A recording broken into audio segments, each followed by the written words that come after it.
তারেক রহমানের বক্তব্যের সমালোচনায় এনসিপি নেতা নাসির উদ্দিন পাটোয়ারি। বিস্তারিত সংবাদ।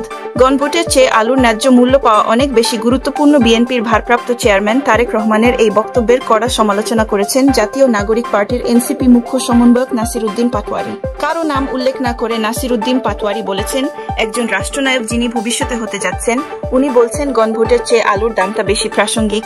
উনার হয়তো অজ্ঞতা রয়েছে।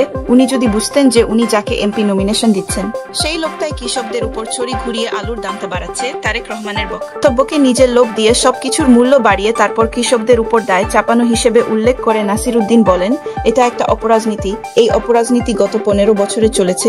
এটা আমাদের বন্ধ করতে হবে। এই জন্য যারা ভবিষ্যতে রাজনীতি করবেন, আমরা তাদের কাছে আহ্বান জানাব, আপনারা শালীন হন, যথেষ্ট সংযমের পরিচয় দিন।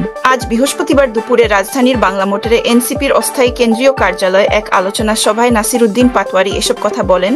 জুলাই সনদ কৃষক বঞ্চনা ও ন্যায্যতার প্রশ্ন শীর্ষক এই আলোচনা সভার আয়োজন করে এনসিপির সহযোগী সংগঠন জাতীয় কৃষক শক্তি।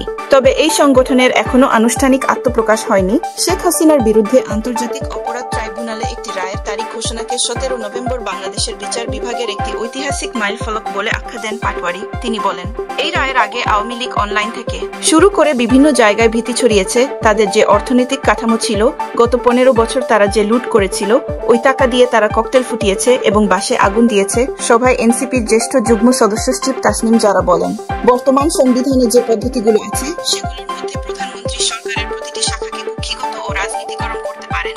এই প্রতিষ্ঠানগুলো শুধু যারা ক্ষমতার কাছাকাছি আছেন, ক্ষমতায় আছেন, শুধু তাদেরই সুবিধা দেয়। যারা ক্ষমতার বলয়ের বাইরে আছেন তাদের দেয় না। এনসিপির যুগ্ম আহ্বায়ক সারোয়ার তুষার বলেন, জুলাই সনদের মাধ্যমে যেটুকুই আমরা অর্জন করতে পারলাম সেটাকে আমরা হারিয়ে যেতে দিতে চাই না। জুলাই সনদ বাস্তবায়ন আদেশ সরকারকেই জারি করতে হবে।